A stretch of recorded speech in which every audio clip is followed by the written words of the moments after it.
Ladies and gentlemen, um, good evening.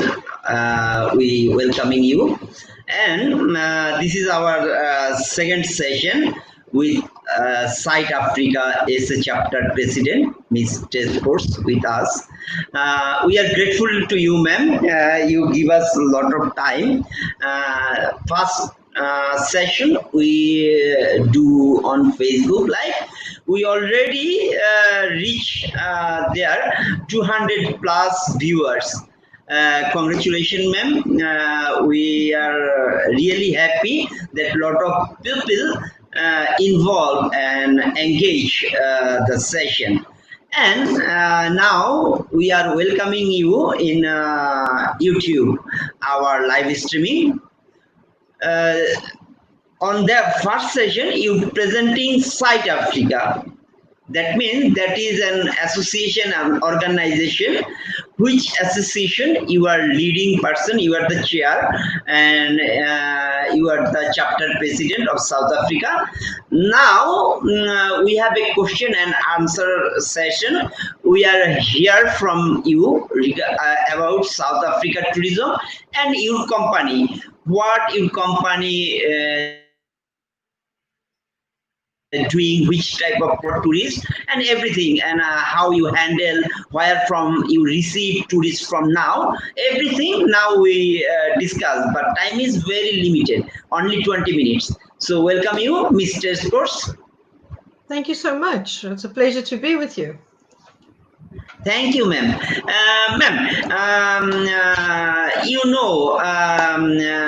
In Bangladesh, we are very new today with South Africa, Site Africa. What is the meanings of Site Africa? Can you give a little explain and give the description about Site Africa? With pleasure. SITE stands for the Society of Incentive Travel Excellence.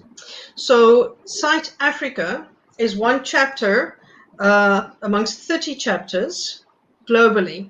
So the SITE headquarters is based in Chicago. They've been going since 1973. And we have just over 2,500 members in about 90 different countries. So we are truly a global association. But the only association that focuses solely on incentive travel and the importance and development of incentive travel. So for those who are not familiar, incentive travel is one of the greatest motivators from a corporate point of view in terms of enhancing performance, motivating people, and making people reach for the top. It's been proven time and time again. So as Site Africa, just a quick bit of history there. We started off as a South African chapter. Then we expanded into Southern Africa. And recently we became Site Africa to make sure that all the African destinations are included, and we provide the same amount of networking and development, education opportunities, and business development ultimately. Thank you. Thank you, ma'am.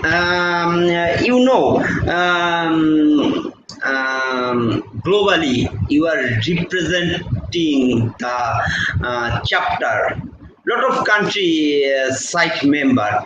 Then can you tell in there USA, Canada is your member, Poland, yes. and.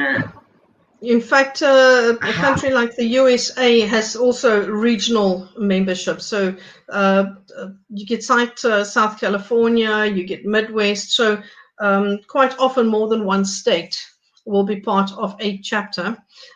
We also have the Site Arabia, which includes most of the Middle Eastern countries. Site UK, Site Ireland are separate chapters, and quite often where there's a chapter that's not big enough to form its own chapter, which is usually minimum of 20 members, they will latch onto neighboring countries, for instance. In fact, in your case, a country like India would probably be a good chapter for you to join in until you have grown enough to establish your own chapter, if that all makes sense. Ma'am, how we start from Bangladesh with chapter site? Okay, I think the best way would be to link you up with the current president of Site India. And what I think it is very nice to know is that the previous chapter of Site India was also the chapter for Site Global. So there's some very good experience within your region, and from a support point of view, I think they are in the best position to support and help Bangladesh develop from an incentive travel perspective.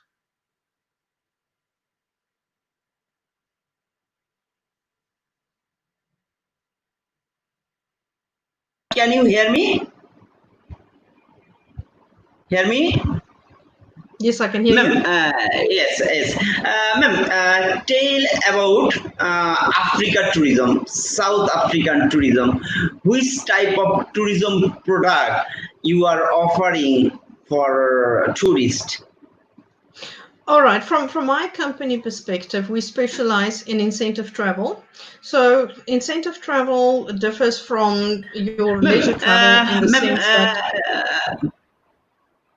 ma'am, can you share your company name, please, and then start?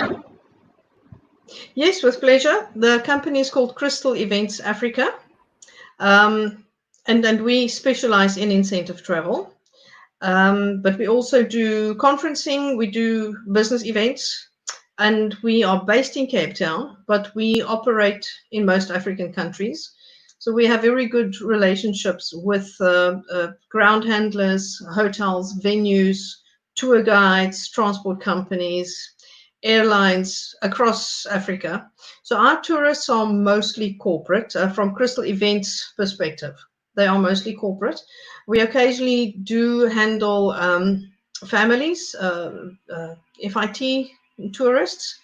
We do not, however, do the tour series or the big leisure groups. There are companies who specialize in that.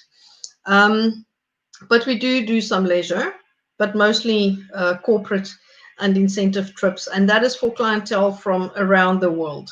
Our main markets at the moment are USA and the UK, a little bit of Europe, but we've had groups from everywhere, from Pakistan, from Thailand, from Malaysia, Brazil, Mexico. So yes, it's quite a big client base that we have. Okay, ma'am, how many nights is best for tourists have to enjoy the tour attraction in South Africa? Okay, so it's again, there are two different perspectives here. Your corporate traveler usually has very limited time. So our incentive trips would be 5, maybe 6 nights, because they need to get back to work effectively.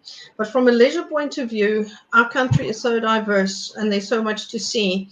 So it could be anything from 8 nights up to 21 nights for those who have the time to spend. But then you can do everything from Cape Town along our garden route to our parks, our safari parks. And then it's also very easy to extend into other parts of Africa. For instance, in one trip, you can see Table Mountain and Victoria Falls, which are two of the world's greatest natural wonders. So many options, but I'd say your average trip is probably on a leisure side 12 nights. Ma'am,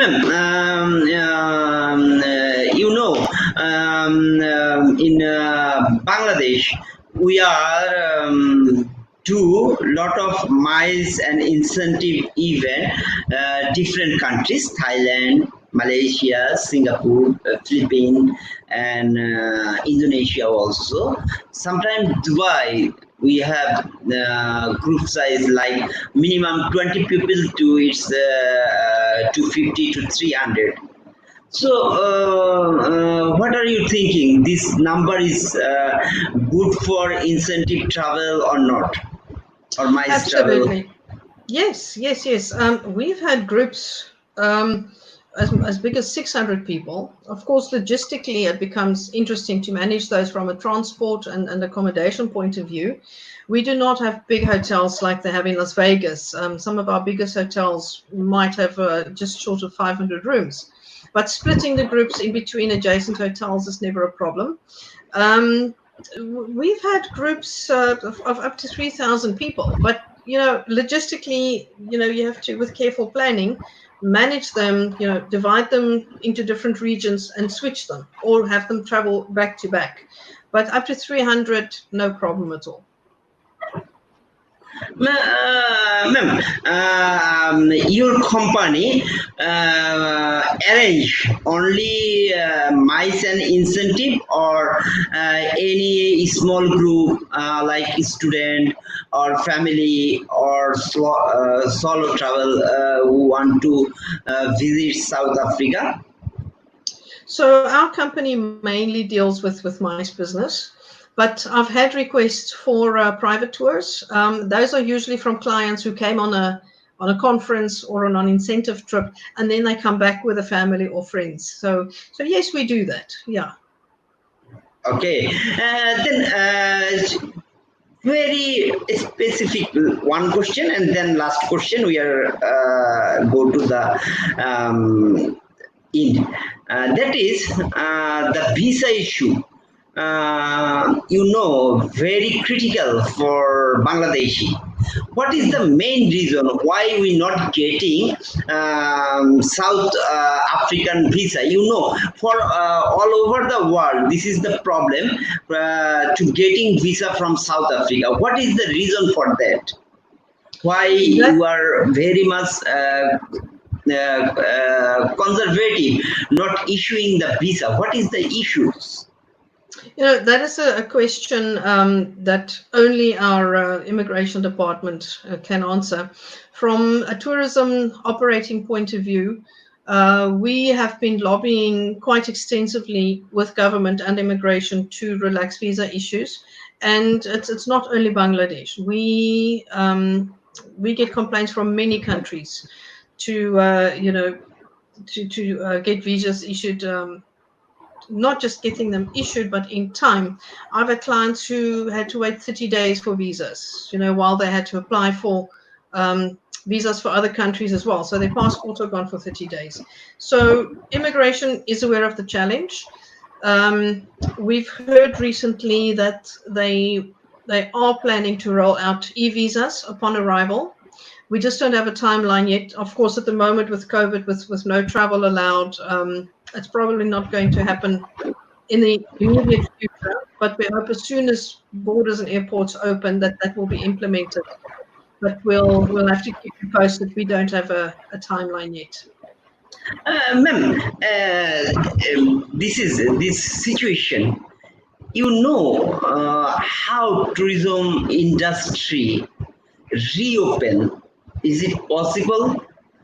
Soon we are back again in this industry, or it's took time to back?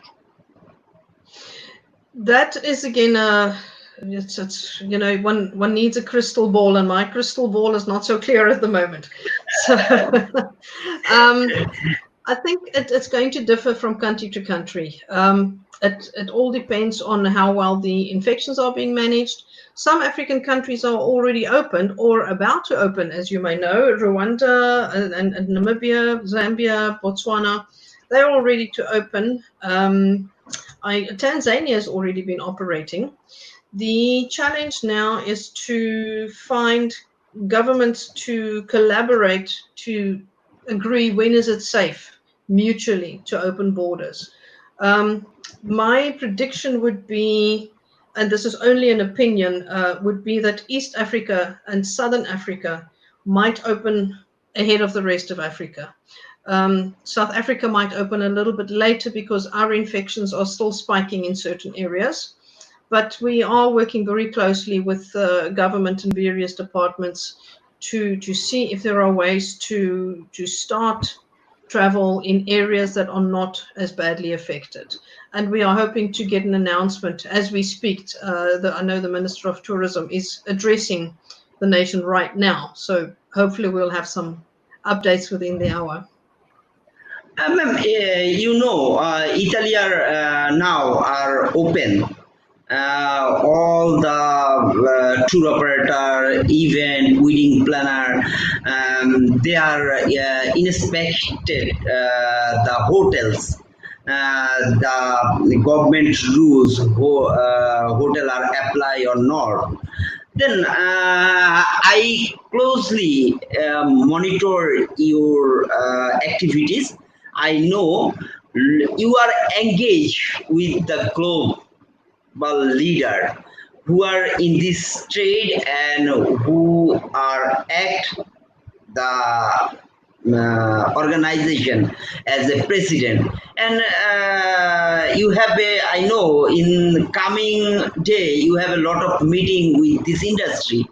Then can you share some positive views for all over tourist or tour operator or mice or incentive operator, for any good news for us, how we come back? Because in my sense, I am not getting any light, because Saudi Arabia stopped to coming all worker from abroad who are now in their country.